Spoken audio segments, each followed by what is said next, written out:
धार्मिक शास्त्रहरू लेख्ने मान्छेहरू यिनीहरू वैज्ञानिक त होइन तर मनोवैज्ञानिक थिए के व्यापक इमोसनल ब्ल्याकमेलिङ भएको पाउँछु के मैले विभेद र असमानताको सबभन्दा ठुलो स्रोत भनेकै ईश्वर हैन ईश्वरको बेसमा बनेको धर्म नै हाम्रो समाजको चाहिँ मूल कारण हो शासक वर्गमा त्यो धर्मको उपयोग गरेर ईश्वरीय सत्ताको उपयोग गरेर शासक हुने जति शासक भए नहुने अलिकति बाठा टाठाहरू के गरे भन्दा एजेन्ट बनेछन् के यिनीहरू मैले यहाँ ल्याउन खोजेको छु अहिले हामीले के गर्दै गर्नुपर्थ्यो भने मंगल ग्रहमा त्यहाँ मानव बस्ती सेटलमेन्ट हुँदैछ भने नेपालको प्रेजेन्स कसरी हुने भन्ने बहस हुनुपर्ने ठाउँमा ईश्वर के हो धर्म के हो यसले के गर्यो भने जहिले यसैको वरिपरि रुमल लिनु परिराखेको छ विष्णुको अवतार भनेर राजाको पूजातिर लाग्यौँ हामी यस्तो जो भइराखेका छौँ यसलाई चुनौती दिनुपर्छ भन्ने हो मान्छेको पीडाको स्रोत खोज्नु भयो भने त्यो मान्छे रूढिवादी छ के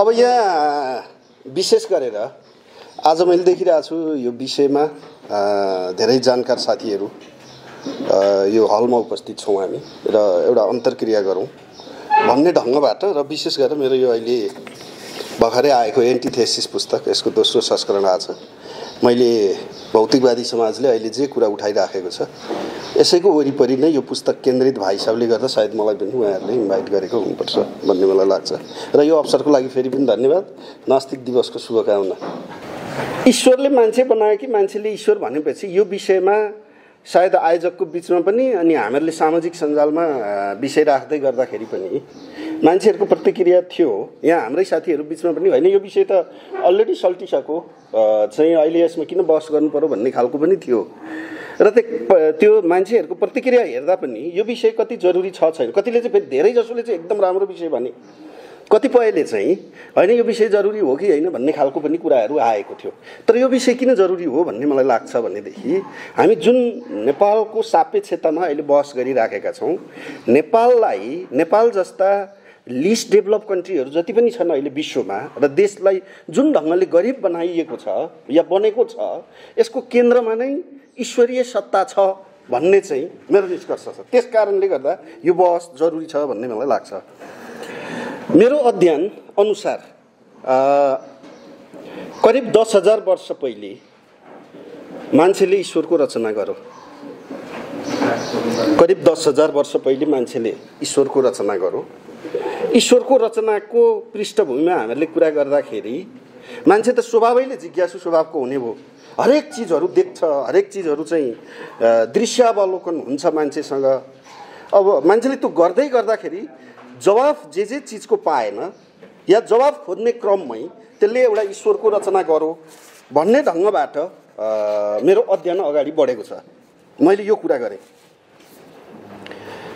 यसरी गरिसकेपछि मूलतः मान्छेले करिब 8,000 वर्ष अगाडि चाहिँ धर्मको रचना गरेको विभिन्न अध्ययन का चाहिँ डकुमेन्टहरूबाट हामीहरूले पढ्न पाउँछौँ भनेको ईश्वरको रचना गरेको करिब 2000 वर्ष पछाडि 2500 वर्ष पछाडि मान्छेले धर्मको रचना गर्यो भन्ने कुरा चाहिँ देखिन्छ र जब ईश्वर र धर्मको रचना भइसकेपछि मानव जातिको जुन एउटा करिब 2 लाख वर्ष अगाडि अफ्रिकाबाट अगाडि बढेको मानव जातिको दुर्दशा या दुर्गति चाहिँ त्यो ईश्वर र धर्मको रचना गरेपछि नै भयो भन्ने निष्कर्ष मेरो छ त्यसका थुप्रै चिजहरू छन् पुष्टि गर्ने आधारहरू छन् त्यस कारणले गर्दा मैले यो भन्दैछु त्यसले के गर्यो त किन भयो भन्दाखेरि चाहिँ विशेष गरेर ईश्वरीय सत्ताको रचना हुने मान्छेले गर्ने बित्तिकै त्यो पुरुषले गरेको देखिन्छ पुरुष ईश्वर छ अनि त्यो हुने बित्तिकै स्वाभाविक रूपमा महिलामाथिको उत्पीडन त्यहाँबाट सिलसिलाबद्ध रूपमा चाहिँ सुरु भएको हामीहरूले चाहिँ पढ्न पाउँछौँ हामीहरूले पढेका छौँ हामीहरूले त्यो अनुभूति पनि गर्न पाउँछौँ किन भन्दाखेरि तपाईको त्यहाँ ईश्वर भन्ने चिज चाहिँ पुरुषले नै बनायो भन्ने कुराको पनि स्पष्ट हुन्छ त्यसमा कुनै समस्या भएन कुनै दुविधै भएन अब यसरी हेर्दाखेरि मूलतः हामी चारवटा मानव जातिका हाँगाहरू विशेष गरेर अफ्रिकाबाट अगाडि बढ्ने क्रममा एउटा हाँगा युरोपतिर गयो एउटा एसियातिर आयो र दुईटा उत्तर अमेरिका र दक्षिण अमेरिकातिर गए हैन दुईटा हाँगा चाहिँ त्यसरी जाने सन्दर्भमा चाहिँ युरोपतिर अलिकति पश्चिमातिर गएको शाखाले चाहिँ ज्ञान विज्ञान र दर्शन रचना गर्न त्यता खोज गर्ने विकास गर्नतिर लागेको देख्छु मैले। र विशेष गरेर एसियातिर आएको चाहिँ मानव चाहिँ हाँगाले ईश्वर धर्मतिर चाहिँ त्यसको रचनातिर बढी केन्द्रित भएको देखिन्छ। त्यसको चाहिँ उदाहरणको रूपमा हामीले हेर्नु पर्यो भने जति पनि अहिले दुनियाँका सबभन्दा शक्तिशाली या चाहिँ ठुला या सबभन्दा धेरै मान्छे अनुयायी भएका धर्म र तिनका ईश्वर हेर्नुभयो भने त्यो सबै एसियातिर पाउँछौँ हामीले, हैन? जिससदेखि लिएर अल्लाहदेखि लिएर अब हाम्रो चाहिँ विशेष गरेर भारत इन्डियामा सबभन्दा बढी प्रभाव भएको हिन्दू धर्मको कुरादेखि लिएर यी सबै चिजहरू हेऱ्यौँ भने यो एसियातिर आएको मानव समाजले चाहिँ मानव जातिले मानव प्रजातिले चाहिँ ईश्वरको रचना गरेको बढी देखिन्छ। जस्तै ग्रिकतिर गएकोले चाहिँ भाषा विज्ञान दर्शनतिर गएको कुरा चाहिँ हामीहरूको मोस्ट अफ द नेपाली भाषामा हामी यो चाहिँ ग्रिक शब्दबाट आएको भनेर हामीले पढिराखेका हुन्छौँ, हैन? ग्रिक भाषाबाट आएको भनेर। त्यसले गर्दा यी तथ्यहरूले पनि त्यो चिजलाई चाहिँ पुष्टि गर्छ। र अब मैले यति कुरा अलिकति सरस्वती गरिसकेपछि धर्मको र ईश्वरको रचना, त्यसपछि धर्मको रचनापछि मानव समाज मानव सभ्यता विकास हुँदै जाने क्रममा मैले अध्ययन गरे अनुसार इजिप्टमा पहिलो मानव सभ्यताको चाहिँ राज्य व्यवस्था चाहिँ सुरु भएको छ। त्यो राज्य व्यवस्थाको पहिलो राजा त्यो मान्छे भएको छ जसले आफूलाई ईश्वरको प्रतिनिधि भनेर भनेको छ, है? प्रतिनिधिको रूपमा समाजमा स्थापित गरेको छ। हामीहरूले पनि देख्छौँ नि, जस्तै यहाँ कतिपय कुरा चाहिँ फलानु राजाको सपनामा फलानु कुरा आयो अनि त्यही भएर चाहिँ त्यो गर्न थालेको भन्ने खालका। आखिर त्यो समाजलाई त समाजमा आफूलाई स्थापित हुनको लागि ईश्वरको सन्तान ईश्वरको प्रतिनिधि भन्ने ढङ्गबाट यो चाहिँ तपाईँको अगाडि बढेको ईश्वरीय सत्ता अगाडि बढेको र त्यसले चाहिँ करिब 5000 वर्ष अगाडितिर आइपुग्दाखेरि चाहिँ त्यो राज्य व्यवस्थाको पनि एउटा चाहिँ औजार बनेको, त्यो चाहिँ एउटा चाहिँ साधन बनेको भन्ने कुरा चाहिँ देखिन्छ 5000 वर्ष अगाडितिरको कुरा। यसरी हेर्दाखेरि अहिले हामीहरूको अलिकति प्रसङ्गवश मात्रै भन्नु मलाई मन लागेको कुरा के हो भने नेपालमा नि राजतन्त्र के भन्ने खालको अलिअलि खालको बहसहरू उठिराखेको अवस्था छ नि।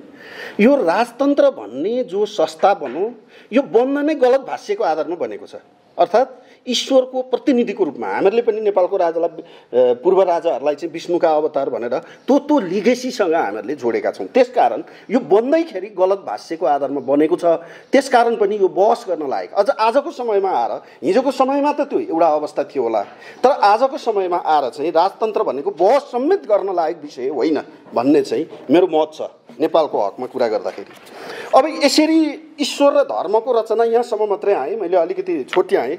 1 घन्टा जति कुरा राख्ने कि भन्ने थियो, अहिले 30 to 40 मिनट भनेपछि अलिकति छोट्याउनु पर्ने देखियो। ईश्वर र धर्मको रचनाले मान्छेलाई असर चाहिँ कहाँ गर्यो त, मानव सभ्यताको विकासमा असर चाहिँ कहाँ गर्यो त भन्दाखेरि अहिले हामीले गम्भीर रूपमा चाहिँ छलफल गर्नुपर्ने आजको विषय पनि यो हो भन्ने मलाई लाग्छ। जब ईश्वरको रचना भइसकेपछि धर्मको रचना, त्यसले चाहिँ ईश्वरलाई केन्द्रमा राखेर धर्मको विकास जब मान्छेले गरेर आयो, त्यो एउटा चाहिँ राजनीतिक सत्ता या चाहिँ सामाजिक सत्ताको चाहिँ त्यो केन्द्रमा रहने स्थिति जब आयो, त्यो भइसकेपछि मूलतः मानव जातिको विकास क्रमलाई कसरी अवरोध गर्यो भन्दा यसले प्रश्न गर्नबाट रोक्यो, यसले जिज्ञासालाई बन्देज लगाइदियो, हैन? अझ विशेष गरेर हामीहरूले पूर्वीय समाज यता हाम्रो समाजतिरको कुरा गऱ्यौँ भनेदेखि त यहाँ त बहस, नयाँ कुराको बहस गर्न पनि स्पेस दिँदैन थियो, यसले ठाउँै दिँदैन। पश्चिमाहरूको किन विकास भयो भन्दा त्यहाँ धार्मिक प्रभाव या ईश्वरीय प्रभाव नभएको होइन। रोमका चाहिँ गल्ली गल्लीमा चाहिँ स्वर्गका टिकट बेच्नेदेखि लिएर विज्ञानको प्रविधिको विकासको क्रममा चाहिँ इतिहासमा वैज्ञानिकहरूले पाएका दुःख, यी सबै कुरा हामी सबैले जानेकै बुझेकै विषय भयो, हैन? तर पश्चिम यतातिर हाम्रो समाज चाहिँ किन विकास भएन भन्दा यसले बहसलाई ठाउँ नदिएकै कारणले गर्दा भएन, हैन? किन भन्दा त्यसले त सबै कुरा हामी कुन मान्यतामा आयौँ भन्दा कर्म गर फलको आश नगर, हैन? ईश्वरको सेवा गरे भक्ति गरेदेखि त सबै चिज भइहाल्छ भन्ने टाइपको हाम्रो जो चाहिँ मस्तिष्क निर्माण भयो, मस्तिष्कमा हाम्रो प्रोग्रामिङ भयो, त्यसका कारणले गर्दाखेरि हाम्रो चाहिँ समाज पछि पर्यो। किन भन्दा त्यहाँ प्रश्न गर्न पाइएन, त्यहाँ जिज्ञासा गर्न पाइएन, त्यहाँ नयाँ कुराको खोज गर्न पाइएन, नयाँ कुराको प्रयोग गर्न पाइएन, त्यसमा अवरोध खडा भइसकेपछि अगाडि जाने कुरा भएन। एउटा कुरा। दोस्रो कुरा भनेको विभेद र असमानताको सबभन्दा ठुलो स्रोत भनेकै ईश्वर, हैन? ईश्वरको बेसमा बनेको धर्म नै हाम्रो समाजको चाहिँ मूल कारण हो। विभेद र असमानता हिंसाको कुराहरू भन्नुहोस्। अब किन भन्दाखेरि हिंसाको कुरा या चाहिँ अशान्तिको कुरा हामी गर्छौँ भने जहाँ अन्याय हुन्छ त्यहाँ अशान्ति हुने कुरा चाहिँ स्वाभाविक रूपमा हुन्छ। त्यो स्वाभाविक हो। मान्छेले नबुझेर चाहिँ हत्यारो के पनि भन्छन् आन्दोलनकारीहरूलाई, क्रान्तिकारीहरूलाई, परिवर्तनकारीहरूलाई, तर त्यो मान्छेले नबुझेर हो हैन। जहाँ अन्याय हुन्छ, जहाँ असमानता हुन्छ, जहाँ विभेद हुन्छ, त्यसको चाहिँ प्रतिरोध मान्छेले स्वाभाविक रूपमा गर्छ र त्यो गर्ने क्रममा हामी त्यो गर्ने कुरालाई हामीहरूले हेर्यौँ भने हामीहरूले अशान्तिको कारणको रूपमा पनि यही विषयलाई लिन सक्ने भयौँ। अर्को भनेको यो सबै चिजहरू गर्दै जाँदा अहिले तपाईलाई हामीले एउटा कुरा चाहिँ के ध्यान दिनुपर्छ भने यो पछिल्लो समय मान्छेले त यो त एउटा सत्ता चलाइराखेको कुरा नभयो हैन। कुनै न कुनै एउटा मूल्य मान्यतालाई चाहिँ आधार बनाएर चाहिँ मान्छेले शासन सत्ता चाहिँ मा वर्चस्व कायम राखेको स्थिति नै भयो। भनिसकेपछि त्यो वर्चस्वलाई कायम राख्नलाई त्यसले विभिन्न खालका फन्डाहरू झिक्दै जाने भयो हैन। त्यसलाई त्यो गलत छ या त्यसले मलाई असर गर्यो भनेर अर्को पक्षले चाहिँ त्यो वर्चस्वमाथि धावा बोल्छ। त्यसले न्यायपूर्ण ढङ्गले धावा बोल्दाखेरि त्यसपछि अशान्तिमा जान्छ भन्ने कुरा त स्वाभाविक रूपमा भइहाल्यो। र मूलतः यो हाम्रो समाजको कुरा गर्दा मैले यो एन्टिथेसिस भन्ने पुस्तकमा नि लेखेको छु। यहाँ प्रश्न गर्न चाहिँ यो पुस्तकले मोटिभ गर्छ मान्छेहरूलाई प्रश्न गर्ने। जति ठुलो प्रश्न गर्न सक्नुहुन्छ त्यति नै ठुलो मान्छे बन्नुहुन्छ भनेर यो पुस्तकभित्र मैले व्याख्या गरेर पुष्टि पनि गरेको छु हैन। र अब यसरी हेर्दाखेरि चाहिँ फेरि म विषयमा ब्याक भएर आउँदाखेरि यो धर्म मूलतः कहाँनिर हामी फस्यौँ, हाम्रो समस्या कहाँनिर भयो भन्दाखेरि धर्मले दुईटा चिजको परिकल्पना गर्यो मान्छेमा पनि। एउटा सास फेर्ने मान्छे, एउटा सास नफेर्ने मान्छेको परिकल्पना गर्यो यसले हैन। त्यो सास फेर्ने मान्छे भने हामी यो हलमा भएका मान्छेहरू भयौँ। सास नफेर्ने मान्छे भनेको कोही अहिले गाडिएका होलान्, कोही डढिसकेका मान्छेहरू है। दुई खालका मान्छेको परिकल्पना गर्यो यसले।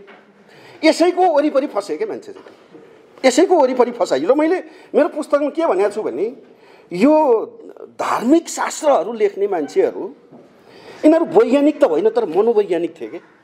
व्यापक इमोसनल ब्ल्याकमेलिङ भएको पाउँछु क्या मैले, बुझ्नु होइन। जस्तै हामी उदाहरणको लागि त्यो स्वस्तानीको एउटा कथा नै हामी हेरौँ त त्यो चन्द्रावतीको आमामामामा त्यहाँ मान्छेले कहाँ सोच्न सक्छ त नि त्यो कसरी मान्छेलाई त यति इमोसनल्ली ब्ल्याकमेल गरेको छ नि भनिसकेपछि यिनीहरू मनोवैज्ञानिक चाहिँ थिए कि भन्ने लाग्छ मलाई है। त्यस कारणले गर्दाखेरि सास फेर्ने मान्छे हामी भयौँ, नफेर्ने मान्छेको अर्को त्यहाँ फेरि छुट्टै एउटा हैन स्वर्ग नर्क दुनियाँभरि भनेर यिनीहरूले जे खडा गरिदिए यसैमा मान्छे फसो। त्यसो भएपछि के गर्छ त भन्दाखेरि सास फेर्ने मान्छे सास फेर्न छोडिसकेपछि तातो तेलमा नपर्नको लागि, झिरमा नउनिनको लागि भनेर अब सबै यहाँ चाहिँ पण्डितहरू, यो पण्डित भने चाहिँ एजेन्टिङ काम रहेछ कि। मैले यसो हेर्दाखेरि एजेन्टिङ यमराजले लगेर तातो तेलमा डुबाउँछ या यमराजले स्वर्ग लान्छ, उसले लान्छ नि त, त्यहाँ गएर तिर्नु पर्थ्यो होला नि त, त्यसलाई दान गर्नु पर्थ्यो होला, त्यसलाई दत्तव्य गर्नु पर्थ्यो होला, त्यसलाई। अब यहाँ के गर्छ भने त्यसले एजेन्टिङ गर्छ, स्वर्ग पठाइदिन्छु भन्नका लागि उसले यहाँ के गर्छ भन्दाखेरि चाहिँ विशेष गरेर उमेरअनुसार नाम राख्नेबाट उसले चाहिँ त्यो ठगी सुरु गर्दो रहेछ कि है। एजेन्टिङको काम नाम राख्नेबाट, त्यहाँबाट अलिकति ठुलो हुन्छ भाग्यरेखा बनाउने कुरा होला, त्यहाँ अर्को खालको सुरु भयो। अलिक ठुलो हुन्छ पढाइ राम्रो बनाउनका लागि भन्ने भयो। अहिले त हुँदै कहाँ पुगेछ भने मर्नुभन्दा पहिले नै क्रिया गर्ने कार्यक्रम ल्याएको छ हाम्रा। मर्नुभन्दा पहिले नै क्रिया गरिदिने। अब मैले पछि थाहा पाउन सक्छ है होइन। भनिसकेपछि अहिले हामीले बुझ्नुपर्ने के हो त भन्दा समाज सबभन्दा फसेको ठाउँ नै स्वर्ग र नर्कमा। यदि स्वर्ग र नर्क हुन्थेन भने एक बारको जुनी हो म जिउँछु भन्थ्यो, एक बारको जुनी हो मरेछु भने पनि केही थिएन भन्थ्यो होइन। त्यो त सीमित मान्छेले भन्ने भयो नि समाजमा, सबैले त त्यो भन्दैनन्। आम मान्छेको बाउले त हुने भयो समाजमा त होइन। सुनेका भरमा के अरे तपाईँको बाउबाजे हजुरबा हजुरआमाले चाहिँ लाई फलो गरेर आएका समाजबाट सिकेका कुरालाई नै त्यसले अगाडि बढाउने चाहिँ समूह ठुलो हुन्छ। भनिसकेपछि यदि यो स्वर्ग र नर्क भन्ने कुरा शास्त्रमा नलेखिएका कुरा हुन्थ्यो भने मानव जातिको विकासक्रम निकै द्रुत गतिमा हुन्थ्यो भन्ने चाहिँ छ मेरो चाहिँ बुझाइ। र मेरो चाहिँ के हो भने हाम्रो तारा सरले पनि भन्नुहुन्थ्यो यो समाजसँगको सम्बन्धलाई चाहिँ कसरी स्थापित गर्ने परिवर्तनकारी पनि हुनु छ, समाजसँगको सम्बन्ध पनि स्थापित गर्नु। मलाई चाहिँ के लाग्छ भने हामी जस्ता मान्छेहरू बुवा बित्दाखेरि बुवाको चाहिँ क्रिया नबस्ने मान्छेमा होइन। अनि तपाईँलाई रोचक कुरा सुनाऊ, अब त्यहाँ त गाउँले पकडेर कपाल खौरिने स्थिति भइहाल्यो। धेरै अगाडिको कुरो पनि होइन, 3-4 वर्ष अगाडिको मात्र कुरा। अनि मैले भाइसँग सेटिङ गरेको थिएँ, त्यो फ्रड गरेको है, खास त्योबाट जोगिनको लागि। यदि केही गर्दा भएन भने म क्रिस्चियन हो भन्छु है, त्यसो भएर भए पनि म चाहिँ उम्किनुपर्छ भन्ने थियो है। जसरी पनि, तर म क्रिस्चियन, अब त बुझिहाल्नुभयो, म त 100% नास्तिक मान्छे होइन। भनिसकेपछि त क्रिस्चियन हुने कुरा, अरू इस्लाम हुने कुरा त हुँदै भएन। बरु बुद्धिज्मको हिसाबले, फिलोसोफिकल हिसाबले बुद्धिज्मलाई हामी जस्ता अलिक परिवर्तनकारी मान्छेहरूले अलिक ठिक ठान्ने कुरा त स्वाभाविक भइहाल्यो। त्यसपछि त्यसो गरेर म चाहिँ उम्किनु पर्यो होइन। अब त्यहाँ तपाईँको रोचक कुरा सुन्नुहुन्छ भने गरुड पुराण नलगाइ भएन, आमालाई गरुड पुराण लाउनु पर्यो। नलाउनु न भने अनेक कन्भिन्स गरे, मान्नु भएन। अनि गरुड पुराण लगाएको त्यो त ठ्याक्कै त्यो टेलिफिल्म जस्तो के साथीहरू। त्यो टेलिफिल्ममा खास ठाउँमा पुगेपछि विज्ञापन हालिदिन्छ नि, त्यो ढङ्गले लाँदो रहेछ है। लगेर तातो तेलमा डुबाउँछ भन्नेतिर गएपछि ल दान गर्नुहोस् भन्दो रहेछ है। अब तपाईँको चित्त बुझ्यो भने, चित्त बुझ्यो त्यो चाहिँ तपाईँको एजेन्टलाई, या अहिले सजिलाको लागि भनेको है, एजेन्ट चाहिँ लाई चित्त बुझ्यो भने ठिकै छ, नभए फेरि घुमाएर पाना पल्टाएर लगेर चाहिँ तपाईँको झिरले हुन्छ भन्नेमा पुर्याइदिँदो रहेछ। त्यो दान त्यो चित्त बुझेन भने अनि त्यहाँ पुर्याएपछि फेरि हाल्नुहोस्, यो दान गर्नु टाइपको हुन्छ नि। हामीलाई यस्तो ढङ्गको चाहिँ मेरो बुवा बित्ताखेरिको मैले अनुभव तपाईँहरूलाई चाहिँ सुनाएको। भनिसकेपछि यो जुन अलिक तपाईँको ईश्वरको रचना भयो, धर्म रचना गरे होइन, त्यसपछि आएर त्यो चाहिँ शासन सत्ताको औजार बनाए, त्यसलाई होइन साधन बनाए। हुँदै आएर के गरे त भन्दा शासक वर्गमा त्यो धर्मको उपयोग गरेर, ईश्वरीय सत्ताको उपयोग गरेर शासक हुने जति शासक भए, नहुने अलिकति बाथा टाठाहरू के गरे भन्दा एजेन्ट बनेछन् कि यिनीहरू। मैले यहाँ ल्याउन खोजेको छु, एजेन्टिङ काम गर्ने होइन। तपाईँले हेर्नुभयो भने सरसर्ती एउटा मान्छे जन्मेदेखि तपाईँको चाहिँ ज्येष्ठ नागरिक हुँदासम्मको कुरा र एउटा मान्छे मरेदेखि त्यसको 1 वर्षको काम क्रिया गर्दासम्मको हिसाब किताब गर्नु भने एउटा पण्डितको जीवन मजाले चल्दो रहेछ। त्यसरी कार्यक्रम बनाउँछ। हामी संस्था चलाउनेहरूले वार्षिक कार्यक्रम बनाउँछौँ नि, यो महिना यो गर्ने, यो महिना यो गर्ने टाइपको हाम्रो क्यालेन्डर बने जस्तै त्यस्तो ढङ्गबाट आएको छ। र मान्छे किन फसेको छ भन्दा स्वर्ग जानको लागि फसेको छ भनिसकेपछि यो कार्यक्रमको उपाध्यायता, यो कार्यक्रमको औचित्य यहाँनिर छ मैले भन्न खोजेको होइन। र जो यो भ्रमबाट समाजलाई मुक्त हामीहरूले गर्न सक्छौँ या गर्नुपर्छ, त्यसपछि मात्र हामी वैज्ञानिक समाज, वैज्ञानिक संस्कार निर्माणको एउटा अभियानमा चाहिँ अर्थात् हामी त्यो चरणमा पुग्न सक्छौँ भन्ने मेरो बुझाइ हो। अर्को यो तपाईँको के छ भन्दाखेरि हाम्रा जतिसम्म पनि मठ मन्दिर, यी चर्चदेखि लिएर दुनियाँभरि कुरा छन् नि, यी सबैलाई चाहिँ मैले चाहिँ यो धार्मिक दोकान भन्छु। त्यहाँबाट के गर्छ भन्दा अलिकति प्रसाद बेच्छ, अलिअलि मन्त्र बेच्ला होइन। त्यहाँ पनि फेरि उयो कुरो त होइन, पाप र पुण्यका कुराहरू बेच्ने भयो। तपाईँलाई थाहा छ साथीहरू, मलाई त के म त कहाँसम्म हो भने अब यो सबै कुरा त हुँदैन। म अगाडि मुख्यमन्त्री, बागमती प्रदेश सरकार मुख्यमन्त्रीको सल्लाहकार हुँदा यो धार्मिक दोकानहरू ठोकिदिउँ भनेको थिएँ मैले त। एउटा निर्देशिका बनाएर यो मूलत यो माता धामी झाँक्री, अब यो अहिलेको समयमा माता धामी झाँक्री पछि लाएर हुन्छ। त्यो त्यहाँ भइसकेपछि त होइन, त्यहाँ माता भन्ने नि छँदैछ, त्यहाँ धामी भन्ने पनि छँदैछ भनेपछि त मान्छे त त्यसको पनि पछि लाग्ने भयो नि त। मैले त ठोकिदिउँ, यो एउटा निर्देशिका बनाएर ठोकिदिउँ भनेको मुख्यमन्त्रीले नमानेर हो। नभए कम्तीमा बागमती प्रदेशबाट चाहिँ माता र धामीहरू चाहिँ उडाइदिउँ भन्नेमा थिएँ म चाहिँ। यो काम छैन भन्ने थियो मेरो होइन। अनि अब यहाँ हाम्रो यहाँ गजबको कुरा चाहिँ के छ भने नि, हाम्रो समस्या भनेकै यिनीहरू छ के छ भन्दा भोटको राजनीतिले गर्दा सबै ध्वस्त भएको छ कि है। भोटको राजनीति अहिले तपाईँले यसो हेर्नुहुन्छ भने यो माता धामी झाँक्री पनि राखिरहने, परिवर्तनको कुरा नि गर्ने, समाजवादको कुरा पनि गर्नु भनेको चाहिँ बागमतीमा ढल पनि मिसाइरहने, स्वच्छ पनि बनाइरहने भन्ने खालको ठगी हो होइन। यस्तो ठगीको पछि चाहिँ अब हामी लागेर हुँदैन। अहिलेको युवा पुस्ता, अहिलेको सचेत वर्ग जो हामी अहिले चाहिँ यो चाहिँ भौतिकवादी समाज भनेर अहिले जो बन्यो नि, अहिले अब यो कार्यक्रमको औचित्य छ कि छैन भनेको अघि पृष्ठभूमिको कुरा म जान चाहेँ। अहिले हामीले के गर्दै गर्नुपर्थ्यो भने मङ्गल ग्रहमा त्यहाँ मानव बस्ती सेटलमेन्ट हुँदैछ भने नेपालको प्रेजेन्स कसरी हुने भन्ने बहस हुनुपर्ने ठाउँमा ईश्वर के हो, धर्म के हो, यसले के गर्यो भने जहिले यसैको वरिपरि रुमल लिनु परिराखेको छ होइन। भनेको त यसले हामीहरूको विकासक्रमलाई कति असर गरेको छ त, मैले यो कुरा भन्न खोजेको।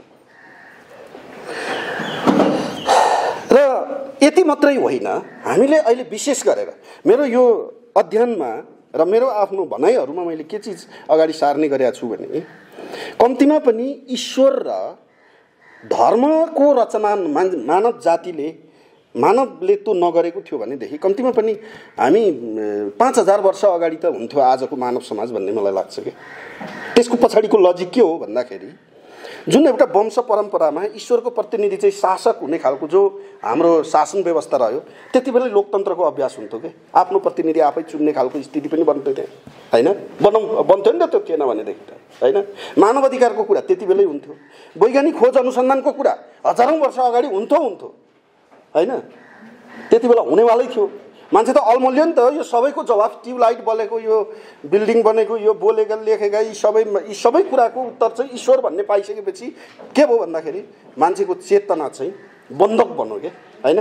त्यसले गर्दाखेरि कम्तीमा पनि ईश्वर र धर्मको रचनाले कम्तीमा 5000 वर्ष पछाडि धकेलो मानव जातिको विकासक्रम भन्ने चाहिँ मेरो चाहिँ दाबी रहेको छ। 5 मिनट जति पाइनु 5 मिनट मात्र। त्यसो भइसकेपछि अहिले तपाईँको मैले विशेष गरेर अर्को एउटा कुरा भन्न खोजेको के छु भन्दाखेरि हामी यहाँ थुप्रो परिवर्तनकारी मान्छेहरू, परिवर्तनको पक्षमा लेख्ने बोल्ने आवाज उठाउने मान्छेहरू छौँ होइन, र न हामी एकै ठाउँमा छौँ। अब यसरी हेर्दाखेरि चाहिँ हामीहरूले एउटा सबैभन्दा ठुलो कुरा अहिले मेरो पछिल्लो बहसको विषय भनेको चाहिँ नेपालको विकासका लागि, नेपालको समृद्धिका लागि नेपालले विज्ञान प्रविधि खोज अनुसन्धानमा सबभन्दा बढी लगानी गर्नुपर्छ। राजनीतिक पार्टीहरू पनि त्यो ढङ्गले विकास हुनुपर्छ होइन भन्ने ढङ्गको मैले बहस गर्ने चाहिँ गरेको छु अहिले पछिल्लो समय। तर यो यसमा फेरि अहिले तपाईँको राज्यका स्रोत साधनदेखि लिएर सबै चिज हामीले हेऱ्यौँ भने वरिपरि चाहिँ फेरि त्यो ईश्वरीय सत्ताकै वरिपरि स्रोत साधन चाहिँ त्यहाँ केन्द्रित छ राज्यको। मैले मेरो अघिल्लो पुस्तक लेख्ने क्रममा स्थानीय तहको एउटा बजेट हेरेको थिएँ। स्थानीय तहले यो चाहिँ ईश्वरीय सत्ताका लागि कति खर्च गर्दो रहेछ भनेर 50 वटा पालिकाको बजेटलाई स्याम्पलिङ गरेर हेर्दाखेरि तपाईँको 753 वटा पालिकाको एभरेज निकाल्दाखेरि करिब 12.5 अर्ब चाहिँ यो सेक्टरमा होइन, यो चाहिँ तपाईँको मान्छेलाई चाहिँ अभिज्ञान बाँड्ने होइन, रूढिवाद बाँड्ने सेक्टरमा या चाहिँ त्यो धार्मिक मठ मन्दिर चर्च बनाउने सेक्टरमा चाहिँ वार्षिक त्यसरी लगानी भइराखेको छ होइन। र यसलाई हामीहरूले अब चुनौती दिनुपर्छ। राज्यका नीति कानुन प्रणालीहरू पनि त्यही अनुसार चाहिँ बनेर जानुपर्ने होला, राजनीतिक दलहरूका गतिविधि पनि त्यही ढङ्गले चाहिँ निर्माण भएर जानुपर्ने होला, अनि मात्र हुन्छ। होइन भनेदेखि त हामी के हो भन्दा दुनियाँले यत्रो चाहिँ अहिले मङ्गल ग्रहमा सेटल गरिरहेछ, नेपालले के इन्भेन्ट गरेछ भन्ने कुरा मैले खोजी गर्दा लेख्ने पढ्ने कुरामा नेपालले गुन्द्रुक बनाएको रहेछ। गुन्द्रुक चाहिँ नेपालीले नै बनाएको रहेछ, इन्भेन्ट गरेको रहेछ है। हामी त गुन्द्रुक बनाएछौँ। हामीहरूले के गर्यौँ भन्दा विभेदको इन्भेन्ट गऱ्यौँ, हामीहरूले गुन्द्रुक बनायौँ होइन। अनि हामीहरूले चाहिँ तपाईँको चाहिँ विष्णुको अवतार भनेर राजाको पूजातिर लाग्यौँ। हामी यस्तो जो भइराखेका छौँ, यसलाई चुनौती दिनुपर्छ भन्ने हो। र अब मैले छोट्याएर कुरा गर्नु पर्दाखेरि चाहिँ यो विशेष गरेर अहिले हामीले एकोरो अब यो ईश्वरीय सत्ता मात्रै भनेर अब मान्छेले बुझ्नेवाला छैन अहिलेको पुस्ताले। अहिलेको पुस्ता भनेको चाहिँ मोबाइल समाजको पुस्ता हो, जसको हातमा स्मार्टफोन छ त्यो यो समाजको सदस्य भयो। स्मार्टफोन हातमा नहुने मान्छे अहिले पनि सदस्य हुन सकेको छैन अहिलेको समयको हिसाबले हेर्दाखेरि। त्यसो हो भनेदेखि मैले यो पुस्तकमा पनि गरेको बहस के हो भने पूर्वीय समाजमा विशेष गरेर हाम्रो समाजमा प्रश्नमाथि बन्देज लगाउने जो काम भएको छ होइन, शरीरै सबै थोक हो। त्यही भएर मान्छे चन्दन घस्ने ठाउँमा पुग्छ, शुद्ध हुनका लागि चाहिँ तिलजौ पानी छर्किन्छ। त कहाँ छर्किन्छ भन्दा शरीरमा छर्किन्छ नि। यो भाष्यलाई ठ्याक्कै गरेर अब मान्छेको मानव मस्तिष्कको कुरा गर्नुपर्छ। यो मस्तिष्कको क्षमता कति हो होइन, मान्छेलाई त्यो चिज बुझाउन थाल्नुपर्छ अब भन्ने ढङ्गबाट म चाहिँ मेरो आफ्नो लजिकहरू अगाडि सारिरहेको छु। यसरी हेर्दाखेरि चाहिँ मानव मस्तिष्कको क्यापासिटी भनेको 25 लाख जिबी हुँदो रहेछ है, 2.5 टेराबाइट होइन। अब यो मानव मस्तिष्कलाई मान्छेको क्षमतालाई तपाईँले ल्यापटपसँग तुलना गरेर हेर्ने हो भनेदेखि 500 जिबी क्षमताको ल्यापटप चाहिँ 5000 वटा ल्यापटप बराबर क्षमता हुँदो रहेछ एउटा मान्छेसँग। हो यो चिजलाई अब हामीले डिस्क्लोज गर्नु पर्यो, बहसमा ल्याउनु पर्यो। यसो भयो भने मान्छेले, किन भन्दा मान्छेले त क्षमतै छैन जस्तो, मैले केही पनि गर्न सक्दिनँ, मेरो पनि एक दिन आउला भन्ने टाइपबाट मान्छे त बैराग लागेर बसेको छ नि, हैन? मान्छेलाई त त्यो वास्तवमै भन्दा नि तपाईँलाई थाहा छ, अब हामी त यो गरिब देशका मान्छे, वास्तवमा सबै चाहिँ त्यति धेरै ठुलो कुरा, धेरै सफल मान्छे त यहाँ कोही पनि छैनौँ। भएको भए त कसै न कसैको यहाँ नाम आउँथ्यो होला, हैन? त्यो त छैनौँ। तर मोस्ट अफ द तपाईँले मान्छेको पीडाको स्रोत खोज्नु भयो भने त्यो मान्छे रूढिवादी छ कि, त्यो मान्छे सबभन्दा बढी दुखी, दुनियाँमा सबभन्दा बढी दुखी भएर जो बस्छ नि, त्यो मान्छेलाई अलि 10 वटा क्वेसन गर्नुहोस्, त्यो मान्छे कन्फर्म रूढिवादी छ कि। अहिले त म त्यहाँ पुगेको छु। किन भन्दा त्यसो थोरै पनि प्रगति हुन्थ्यो कि, अलिकति मात्रै परिवर्तनकारी, अलिकति मात्रै वैज्ञानिक चेतनामा थोरै मात्रै जान सकेको भए नि त्यसको परिवर्तन हुन्थ्यो, अलिकति मात्रै भए पनि त्यो अगाडि जान्थ्यो भन्ने मलाई लाग्छ। त्यसो हुँदाखेरि 5000 ल्यापटप बराबरको मानव मस्तिष्कको जो क्षमता छ, अब हामीले यतापट्टि कुरा गरेर जानुपर्छ भन्ने लाग्छ। अर्को कुरा भनेको चाहिँ यो विशेष गरेर हाम्रो नेपाली समाजको कुरा गर्दाखेरि यहाँ फिक्स माइन्डसेटका मान्छेहरू सबभन्दा धेरै छन्। फिक्स माइन्डसेटमा मान्छे किन गयो भन्दाखेरि चाहिँ उयो फेरि धार्मिक ईश्वरीय चेतनाले नै गर्दा फिक्स माइन्डसेटमा मान्छे गयो, हैन? त्यो चाहिँ यो मूलत माइन्डसेटका दुईटा अप्रोचहरू चाहिँ हुने भयो। एउटा फिक्स माइन्डसेट, एउटा ग्रोथ माइन्डसेट। ग्रोथ माइन्डसेट भने तपाईँ हामी यो हलमा भएका मान्छेहरू लगायत यहाँ नभएका पनि तर परिवर्तन चाहने मान्छेहरू, हिजोभन्दा आज, आजभन्दा भोलि, भोलिभन्दा पर्सि परिवर्तन चाहने मान्छे चाहिँ ग्रोथ माइन्डसेट भयो। त्यसले अपडेट गरिरहन्छ, आफूलाई परिष्कृत गर्छ, परिमार्जन गर्छ, हैन? फिक्स माइन्डसेटका मान्छेहरूले चाहिँ आफूलाई त्यो एउटा यो काठमा ठोकेको किला जस्तो, यो किलाको के काम, अब यहाँ एकचोटि ठोकिएपछि सक्यो। फिक्स माइन्डसेटका मान्छेहरू चाहिँ सबभन्दा बढी भएपछि समाजको परिवर्तन हुँदैन। अनि फिक्स माइन्डसेटका या चाहिँ यथास्थितिवादी है, यसलाई ठ्याक्क शब्दभन्दा यथास्थितिवादी मान्छे सबभन्दा धेरै भइसकेपछि हाम्रो राजनीति पनि यथास्थितिमा फस्छ, सरकार त्यस्तै बन्छ, सबै हेर्नुहोस् है त, यो त एउटा साइकल न हो, हैन? यो एउटा साइकल हो। भनिसकेपछि मान्छेलाई चाहिँ परिवर्तनकारी कसरी बनाउने, ग्रोथ माइन्डसेटमा कसरी लाने भन्नेतिर हामी अलिकति बढी केन्द्रित हुनुपर्छ भने जस्तो मलाई लाग्छ। त्यसले गर्दा अब अहिले हामीले विशेष गरेर निष्कर्ष के हो भन्दाखेरि मेरो अहिले हामीले एउटा कार्यक्रम बनाउनु पर्यो, हैन? हाम्रो मस्तिष्कमा रिप्रोग्रामिङ गर्नु पर्यो।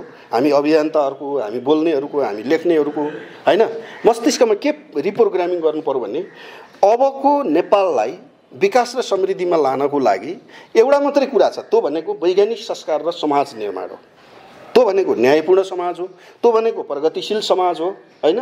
त्यो बनाएर लिएर जानको लागि हामीले कुन हदसम्म काम गर्न सक्छौँ, कुन हदसम्म हामीले प्रयास गर्न सक्छौँ, लेखेर बोलेर यी अभियानहरू अब हामीले चाहिँ छेड्नुपर्छ भन्ने मलाई लाग्छ है। अब यो विशेष गरेर भौतिकवादी समाजको पनि आगामी दिनको त्यहाँ थुप्रो साथीहरूले हाम्रो ठाउँमा कार्यक्रम भनेर चाहिँ भनिरहनु भएको थियो, हैन? यो खालको अभियान चाहिँ हामीले लिएर जाने र विशेष गरेर मान्छेलाई फिक्स माइन्डसेटको मान्छेलाई, यथास्थितिवादी मान्छेलाई परिवर्तनकारी बनाउने, हैन? यति गर्न सक्यो भने चाहिँ सबै चिजहरू हुन्छ, होइन भने हुँदैन। र मैले एउटा के भने मान्छेले यो अहिले यो जुन ईश्वरीय सत्तालाई सत्य मानेर स्वीकारिरहेछ नि, हो यो मान्छेलाई यहीँनेरि हो इन्टरभेन्सन गर्ने ठाउँ। यो ईश्वरीय सत्तालाई, रूढिवादलाई, यथास्थितिवादलाई मान्छेले जुन बेलासम्म, त्यो बेलासम्म अलिकति पनि परिवर्तन हुँदैन। जब मान्छेले अस्वीकार गर्छ, परिवर्तन हुन केही पनि बाँकी रहँदैन। यही चिज मैले मेसेज कन्भे गरेँ। Thank you so much. आजको प्रति धन्यवाद। ल।